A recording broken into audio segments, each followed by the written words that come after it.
اگر وہ ڈمی ہوتا تو جناب تبریزی صاحب کبھی دھوکہ نہ کھاتے۔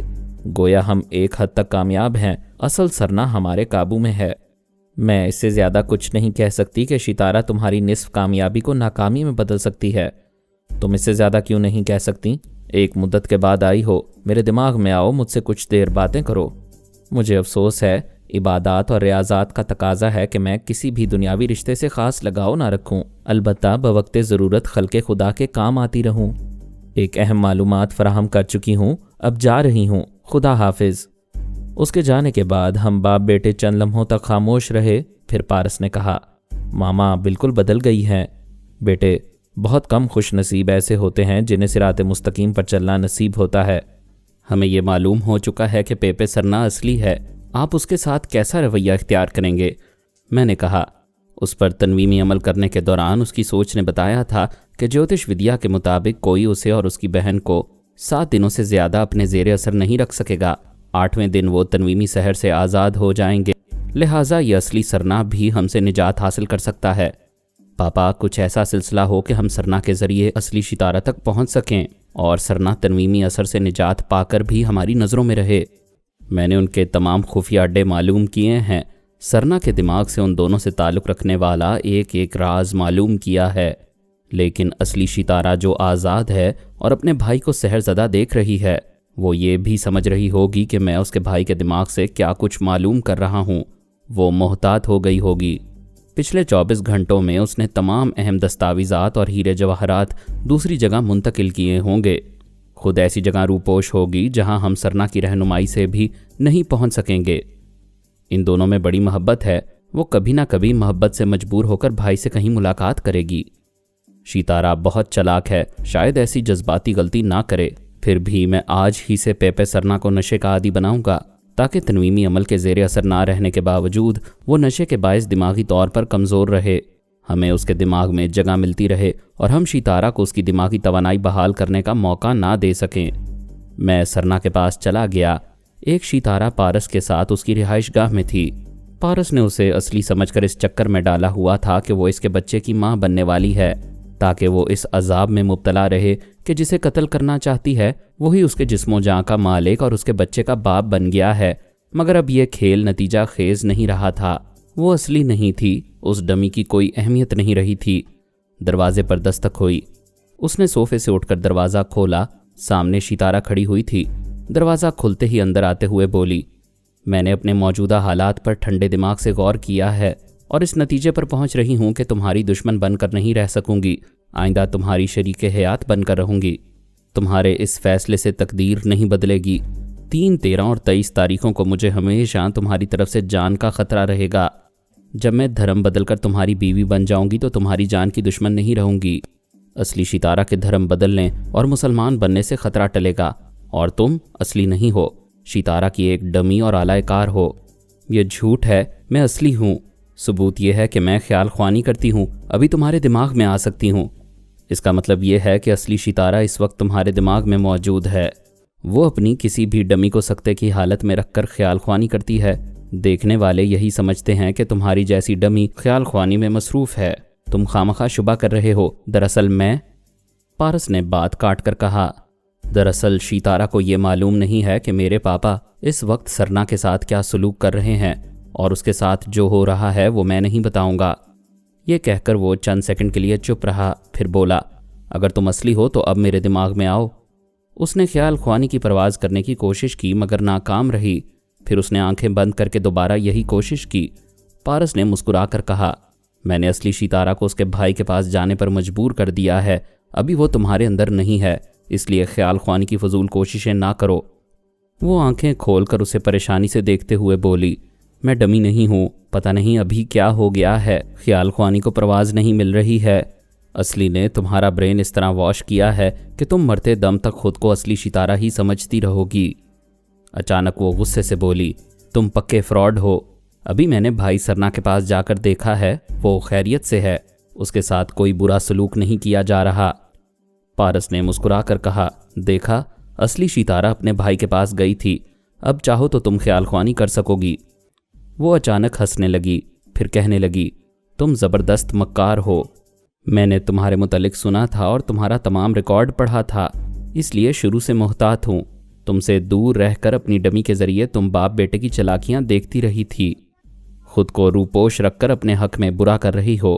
یہ انسانی فطرت ہے کہ جو چیز چھپائی جاتی ہے اسے دریافت کرنے کے لیے آدمی جی جان کی بازی لگا دیتا ہے، اسے کہیں نہ کہیں سے ڈھونڈ نکالتا ہے۔ تو پھر مجھے ڈھونڈ نکالو، یہ چیلنج ہے یا تمہاری خواہش کہ میں عاشق کی طرح تمہیں ڈھونڈنے نکلوں؟ خبردار، مجھ سے عشق و محبت کی باتیں نہ کرنا۔ کیا تم اپنے مقدر کو خبردار کہہ سکتی ہو؟ کاتب تقدیر نے پہلے ہی تمہیں میرے نام لکھ دیا ہے اور میرے ہاتھوں تمہاری موت بھی لکھ دی ہے۔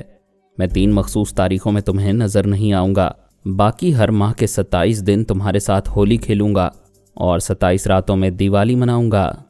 میں تم سے بات کرنا بھی گوارا نہیں کرتی، مگر کر رہی ہو۔ وہ چپ رہی۔ پارس نے کہا، دیکھا میں کس طرح بولتی بند کر دیتا ہوں؟ یو شٹ اپ، میں تمہاری بولتی بند کر دوں گی۔ دیکھا پھر بول پڑیں، میں نفرت سے بول رہی ہوں، کسی بہانے بول تو رہی ہو۔ وہ دماغی طور پر حاضر ہو کر سوچنے لگی، پریشان ہونے لگی کہ واقعی نفرت بھی کر رہی تھی، بولنا بھی نہیں چاہتی تھی اور بول بھی رہی تھی۔ جی چاہتا تھا اس سے الجھتی رہے، لیکن الجھنے کا مطلب بھی یہی ہوتا ہے کہ کسی طور رابطہ رکھا جا رہا ہے۔ اس وقت اس کا ذہن بوجھل سا تھا۔ پہلا پریشان کن بوجھ یہ تھا کہ جان سے پیارا بھائی سرنا میرے زیر اثر تھا، ایک قیدی بنا ہوا تھا۔ میں اسے موقع نہیں دے رہا تھا کہ وہ اپنے بھائی پر دوبارہ تنویمی عمل کرے اور اسے میرے سحر سے نجات دلائے۔ وہ اس سلسلے میں آدھی رات کے بعد 3 بار کوششیں کر چکی تھی۔ میں سرنا کے دماغ سے جانے سے پہلے اسے لاک کر دیتا تھا۔ وہ بہن کے آتے ہی سانس روک لیتا تھا اور وہ ناکام واپس چلی جاتی تھی۔ دوسرا بوجھ یہ تھا کہ وہ نیو یارک میں علی اور ثانی کو ٹریپ کرنے میں ناکام رہی تھی اور ایک بہت بڑا اور اہم خفیہ اڈا اس کے ہاتھ سے نکل گیا تھا۔ صرف اتنا ہی نہیں، بڑی محنت سے تیار کیے ہوئے ڈمی سرنا اور ڈمی شیتارہ میں سے 2 عدد سرنا علی کے ہاتھوں مارے گئے تھے۔ تیسرا پارس تھا جو مستقل عذاب بنا ہوا تھا۔ وہ بہن بھائی بڑے سکون سے زندگی گزار رہے تھے، پھر شامت آئی تھی کہ اپنے باپ کی نصیحت بھول گئے تھے۔ باپ نے مرنے سے پہلے سمجھایا تھا، فرہاد اور اس کے خاندان والوں سے دور رہو، کبھی اتفاقاً سامنا ہو تو ان سے کترا کر نکل جاؤ، ان سے ٹکرانے اور برتری جتانے میں فائدے تو ہیں مگر نقصانات زیادہ ہیں۔ شیتارہ نے پوچھا تھا، لیکن باپو تقدیر کا یہ فیصلہ کیسے بدلے گا کہ پارس کو 3 مخصوص تاریخوں میں میرے ہاتھوں سے مرنا ہے یا مجھے اس کے زیر اثر آ کر اپنا دھرم بدلنا ہے؟ باپ نے کہا، بیٹی وقت کے ساتھ ساتھ ستارے اپنی چال بدل دیتے ہیں، کبھی کبھی کوئی منحوس گھڑی اچانک ہی ٹل جاتی ہے، اسے ٹالنے میں بھی انسانی تدبیر اور عمل کی کار فرمائی ہوتی ہے۔ اگر تم بہن بھائی کبھی فرہاد اور پارس وغیرہ کی طرف رخ نہ کرو تو کسی حد تک شیتارہ کے مقدر میں تبدیلی آ سکتی ہے۔ وہ بولی، ہم کبھی ان کی طرف جانا گوارا نہیں کریں گے۔ باپ نے کہا، دوسری اہم بات یہ ہے کہ اپنی زندگی میں پارس کے آنے سے پہلے کسی اور سے شادی کر لے گی تو بے دھرم ہونے کا اندیشہ ختم ہو جائے گا، کیونکہ پارس کبھی کسی بے حتا عورت میں دلچسپی نہیں لیتا۔ اسے باپ کی دونوں نصیحتیں یاد تھیں۔ اس نے فیصلہ کیا کہ اپنی پسند کے کسی گبرو جوان سے شادی کر لے گی اور اپنی زندگی سے ہمیشہ کے لیے پارس کا کانٹا نکال پھینکے گی۔ اتنی بڑی دنیا میں گبرو جوانوں کی کمی نہیں ہے، ایک سے بڑھ کر ایک ہیں، ایک ہی نظر میں حسیناؤں کے دل لوٹ لیتے ہیں۔ شیتارہ نے خوب سے خوبرو جوانوں سے دوستی کی، کسی نے اسے کمزور حسینہ سمجھ کر دست درازی کی تو اس کے ہاتھوں بے موت مارا گیا، کوئی خوبروئی میں یکتا نکلا تو حیثیت اور معیار میں کم تر ثابت ہوا۔ کچھ ایسے بھی آئے جو اپنی تمام دولت اس پر لٹانے کو تیار تھے، لیکن دولت تو شیتارہ کی ٹھوکروں میں رہتی تھی۔ بڑے سے بڑا شازور اس کی ٹیلی پیتھی کے آگے چوہا تھا۔ کوئی ایسی غیر معمولی صلاحیت نہیں رکھتا تھا جس کے بل پر وہ اس حسینہ سے برتر کہلاتا، اور وہ کسی کمتر کو اپنے جسم و جاں کا مالک بنانا اپنی توہین سمجھتی تھی۔ پے سرنا نے کہا، میری بہنا، میری نظروں میں ایسا کوئی مرد نہیں ہے جو تیری صلاحیتوں کے آگے دم مارے، جو بھی آئے گا وہ تیرے پاؤں کی دھول ہوگا۔ بہتر ہے کسی خوبرو جوان کو اپنا لے، شادی کے بعد اسے جوتی بنا کر پہنے رہنا، اس جوتی کے طفیل پارس کی بلا ٹل جائے گی۔ شیتارہ نے بلا ٹالنے کے لیے آخر ایک ایسے جوان کا انتخاب کیا جو خوبرو اور شازور تھا، اس کا باڈی گارڈ بن کر رہ سکتا تھا۔ پھر وہ اپنے دھرم کا راجپوت تھا، قول کا سچا اور عمل کا پکا تھا۔ شیتارہ نے اپنی ٹیلی پیتھی کی صلاحیت اس پر ظاہر نہیں کی تھی، چپ چاپ اس کے چور خیالات پڑھے تھے۔ وہ صحیح معنوں میں سچا اور کھرا شخص تھا۔ لیکن شیتارا کو جو بات ناگوار گزری وہ یہ تھی کہ وہ شادی کے بعد اسے اپنی جودھ پور والی حویلی میں رکھنا چاہتا تھا، جبکہ وہ پابندی میں رہنے کی قائل نہیں تھی۔ سرنا نے کہا، جگپال، جودھ پور اور ہندوستان کو بھول جاؤ۔ دنیا کے ہر شہر میں میری بہن نے راج محل تعمیر کرائے ہیں، ہر ملک کی کرنسی تمہارے قدموں میں رہا کرے گی۔ تم شادی کے بعد میری بہن کے ساتھ رہو گے۔ سوری مسٹر سرنا، راجپوت گھر داماد بننے کے لیے پیدا نہیں ہوتے۔ شادی ہمارے رسم و رواج کے مطابق ہوگی۔ دلہن میرے گھر آئے گی، میں اس کے گھر نہیں جاؤں گا۔ شیتارا نے کہا، تم تو مجھ سے محبت کرنے کے دعوے کرتے تھے، آج بھی کرتا ہوں، لیکن مردانگی ہار کر محبت نہیں ہوتی، غلامی ہوتی ہے۔ اپنی زبان کی لمبائی سے زیادہ نہ بولو، میں چٹکی بجا کر تمہیں غلام بنا سکتی ہوں۔ شیتارا، تم میں یہی ایک برائی ہے، تم بہت مغرور ہو۔ پلیز محبت کی زبان سے بولو، میں تمہیں دل و جان سے چاہتا ہوں، میری محبت کی قدر کرو۔ ضرور قدر کروں گی، کل صبح کا سورج دیکھنے سے پہلے تم میرے تابع دار بن جاؤ گے۔ وہ چیلنج کر کے چلی گئی۔ جگپال مایوس ہو کر سوچنے لگا، اس کے ساتھ زندگی نہیں گزارے گا، یہ ہمیشہ برتری کے غرور میں رہے گی، بہتر ہے اس کی محبت کو دل سے نوچ کر پھینک دوں۔ دل پر صدمہ گزرے گا، لیکن ایک عورت کے زیر اثر رہنے سے بہتر ہے کہ محبت میں ناکامی کا صدمہ برداشت کیا جائے۔ اس رات وہ بستر پر آیا تو محسوس ہوا اس پر نیند غالب آ رہی ہے، جبکہ وہ سونے سے پہلے گھنٹہ بھر کوئی کتاب یا رسالہ پڑھنے کا عادی تھا۔ بہرحال وہ خلاف معمول سو گیا۔ خواب میں شیتارا کو دیکھا، وہ مسکرا رہی تھی اور کہہ رہی تھی، اسی لمحے سے تمہاری غلامی کا دور شروع ہو رہا ہے۔ وہ کچھ کہنا چاہتا تھا لیکن کہہ نہیں پا رہا تھا، اور وہ کہہ رہی تھی، تم نیند میں ہو لیکن میرے سحر میں جکڑے ہوئے ہو۔ میں نے سوچا تھا کبھی تم پر عمل نہیں کروں گی، تمہیں زبردستی اپنانے سے وہ لطف حاصل نہیں ہوگا جو قدرتی طور سے محبت پا لینے کے بعد ہوتا ہے، لیکن تم بڑے مرد بنتے ہو، مجھے پابندیوں میں رکھنا چاہتے ہو، اس لیے تمہیں تابع دار بنا کر رکھنا لازمی ہو گیا ہے۔ وہ اسے خواب ہی میں سمجھا رہا تھا اور محسوس کر رہا تھا کہ جواباً کچھ کہنے کے قابل نہیں رہا ہے۔ وہ بولی، میں تجھے بولنے کی توانائی دیتی ہوں، بول، کیا کہنا چاہتا ہے؟ اسے قوت گویائی ملی۔ اس نے پوچھا، تم اتنی بدلی ہوئی سی کیوں لگ رہی ہو؟ تمہارے چہرے پر پہلی جیسی محبت کا نور نہیں ہے، تمہیں خوبصورت بلا دکھائی دے رہی ہو۔ تم میری شرائط پر محبت اور شادی نہیں کرنا چاہتے، اس لیے میں ایسی بلا بن گئی ہوں جس سے تم مرتے دم تک نجات حاصل نہیں کر سکو گے۔ تم کیا کرنا چاہتی ہو؟ میں تم پر تنویمی عمل کر رہی ہوں، تم راضی خوشی میرے معمول بنو گے۔ نہیں، تمہارا یہ عمل محبت کی توہین ہے، چلی جاؤ، میرے سامنے سے چلی جاؤ۔ بے وقوف، میں تیرے سامنے نہیں، تیرے دماغ کے اندر ہوں۔ تو نیند میں ہے لیکن خواب نہیں دیکھ رہا، میرے سحر میں مبتلا ہو کر مجھے دیکھ رہا ہے اور میری باتیں سن رہا ہے۔ اب کچھ دیر بعد میرا غلام بننے والا ہے۔ شیتارا، تو ایک ہندوستانی لڑکی ہے اور ہندوستانی لڑکیاں اپنے پریمی اور پتی کے لیے جان دیتی ہیں، ان کی توہین برداشت نہیں کرتی، اور تو مجھے غلام بنا کر میری توہین کر رہی ہے۔ میں کسی کو اپنا پتی بنانے کے لیے برسوں سے بھاگ دوڑ میں لگی ہوں اور اس نتیجے پر پہنچ گئی ہوں کہ مرد شوہر بننے کے بعد اپنی برتری جتاتے ہیں۔ مجھے حکومت کرنے والے پسند نہیں ہیں اور نہ ہی غلام بن کر رہنے والے پسند ہیں۔ تو پھر مجھے غلام کیوں بنا رہی ہو؟ یہ ایک مجبوری ہے، میں تجھ سے شادی نہیں کروں گی تو ایک بدمعاش مسلمان میری زندگی میں آ جائے گا۔ تو کیسی نادان ہے، ایک مسلمان کا راستہ روکنے کے لیے اپنے ہی ایک ہندو کو غلام بنا رہی ہے۔ بکواس مت کر، یہ میری مجبوری ہے۔ میں اپنے چند سوالوں کے جواب چاہتا ہوں، جو بولنا ہے جلدی بول۔ کیا تنویمی عمل کے بعد میں واقعی اپنی غیرت اور راجپوتانہ وقار کو بھول جاؤں گا؟ صرف میرے سامنے بھول جایا کرے گا، مجھ سے دور رہ کر غیرت مند راجپوت رہا کرے گا۔ جیسے ہی میں تیرے دماغ میں آ کر بلاؤں گی، تو کتے کی طرح دم ہلاتا ہوا میرے قدموں میں آ جایا کرے گا، اپنی انا، خودداری اور غیرت سب بھول جایا کرے گا۔ میں مرد ہوں، تجھ سے رحم کی بھیک نہیں مانگوں گا، لیکن اپنی آزادی کی موت پر میری آخری خواہش پوری کر دے۔ کیا ہے تیری خواہش؟ یہی کہ غلامی کی حالت میں بھی میری غیرت اور خودداری زندہ رہے۔ یہ ممکن نہیں ہے، جو خوددار ہوتے ہیں وہ غلام نہیں ہوتے، اور جو غلام بن جاتے ہیں ان کی خودی مر جاتی ہے۔ اور جب تو سامنے نہ رہے تو میرا وعدہ ہے تو ہر حال میں غیرت مند راجپوت رہے گا۔ بس اب خاموش ہو جا۔ وہ اس پر عمل کرنے لگی۔ بیچارہ محبت کر کے پھنس گیا تھا۔ دوسری صبح ہونے تک اس کا معمول اور تابع دار بن گیا۔ جب تنویمی نیند کے بعد آنکھ کھلی تو کوئی غیر معمولی بات سمجھ میں نہیں آئی۔ کیونکہ پچھلی رات کے عمل کو بھول گیا تھا۔ پھر شیتارہ آئی، اس سے بولی، جب میں نظر آؤں میری تعظیم کے لیے اٹھ کر کھڑے ہو جایا کرو۔ وہ فوراً اٹھ کر کھڑا ہو گیا، دونوں ہاتھ جوڑ کر سر جھکا کر بولا، میں آپ کا تابع دار ہوں، آپ کے ہر حکم کی تعمیل کروں گا۔ وہ مسکرا کر بولی، آج ہماری شادی ہے اور شادی کے بعد تم ہندوستان اپنے ماں باپ کے پاس نہیں جاؤ گے، میرے پاس رہا کرو گے۔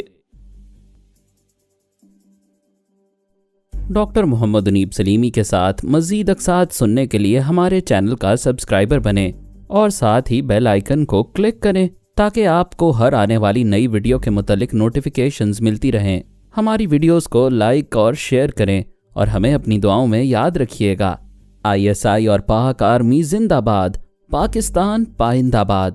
ہم پھر ملیں گے انشاءاللہ ایک نئی قسط کے ساتھ، تب تک کے لیے اللہ حافظ۔